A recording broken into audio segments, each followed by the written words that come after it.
నమస్కారం NSTV news కి స్వాగతం. నా పేరు ఉషా. ముందుగా ముఖ్యాంశాలు. తమ సమస్యలు పరిష్కరించాలంటూ కలెక్టరేట్ మెట్లెక్కిన ఎస్వీఎన్ కాలనీలోని బాయ్స్ హాస్టల్ విద్యార్థులు.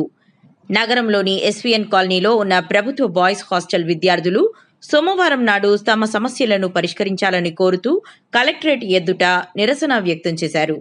హాస్టల్లో తమకు భోజనం సమస్య మరియు కనీస సౌకర్యాలు కరువయ్యాయంటూ విద్యార్థులు కలెక్టరేట్ మెట్లెక్కి అధికారులకు తమ ఆవేదనను విన్నవించారు. హాస్టల్ గదులు, మరుగుదొడ్లు సక్రమంగా శుభ్రం చేయడం లేదని, దీంతో నరకం చూస్తున్నామని విద్యార్థులు ఆవేదన వ్యక్తం చేశారు.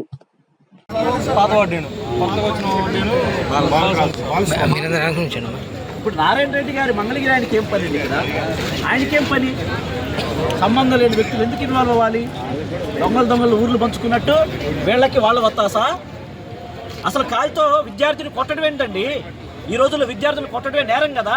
అంటే అన్నం లేదని, కూర లేదని, నాణ్యత లేదని, సరిగా ఉండట్లేదని, అది క్వాంటిటీ కూడా లేదండి. క్వాలిటీ లేదు, క్వాంటిటీ కూడా లేదు. వీటిని ప్రశ్నిస్తే నేరమా? దయచేసి కలెక్టర్ గారు స్పందించారు. దీని మీద ఎంక్వైరీ చేసి వాళ్ళని ముందు సస్పెండ్ చేసి ఆ తర్వాత ఆ సాక్ష్యాలు ఆధారాలను బట్టి డిస్మిస్ చేయాలి. అతని మీద అట్రాసిటీ కేసు కట్టాలని చెప్పి ఇందు మూలంగా కలెక్టర్ గారికి మనవి చేస్తున్నాం. Guntur SVN colony SC boys హాస్టల్లో 40 మంది విద్యార్థులు పైబడి ఉన్నారు. ఎస్సీ విద్యార్థులు 72 మంది ఉన్నారు.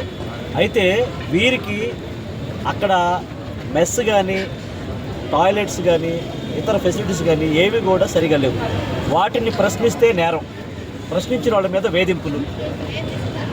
శైలజ మేడం కానీ, నారాయణ రెడ్డి గారు మంగళగిరి ఎస్డబ్ల్యూ, శైలజ గారు గుంటూరు. వీళ్ళు ప్రశ్నిస్తే నేరం. కొట్టడం, తిట్టడం, వేధింపులకు గురి చేయడం, సస్పెండ్ చేయడం. ఒక విద్యార్థిని, యేసుపోకు శ్రీనివాస్ అనే విద్యార్థిని వీడికి ఉంటే ప్రశ్నిస్తున్నాడు అని చెప్పి వాడిని లేకుండా చేయటం ఎంతవరకు న్యాయం అండి? రాజ్యాంగం కల్పించిన హక్కుల్ని అక్రమంగా అందకుండా చేయటం అనేది కరెక్ట్ కాదు.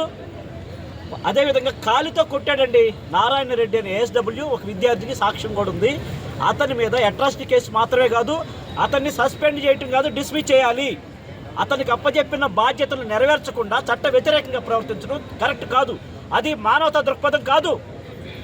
ఒక వార్డెన్గా తల్లి పాత్ర పోషించాల్సిన వార్డెను అందుకు అర్హుడు కాదు. కొట్టడం, తిట్టడం, ప్రశ్నించే వారిని కొట్టడం, తిట్టడం, ఆకలితో వేధింపులు గురి చేయడం, ఇది ఎంతో నేరం అండి. ఇటువంటి వ్యక్తి అక్కడ ఏఎస్డబ్ల్యూగా ఉండటానికి అర్హుడు కాదు. దయచేసి కలెక్టర్ గారు దీని మీద స్పందించారు. అతను వెంటనే డిస్మిస్ చేయాలని చెప్పి, ఎంక్వైరీ చేయాలని చెప్పి మేము విద్యార్థుల తరఫున డిమాండ్ చేస్తున్నాం. గంగోలి శామ్యుల్ రేపటి పౌరులు.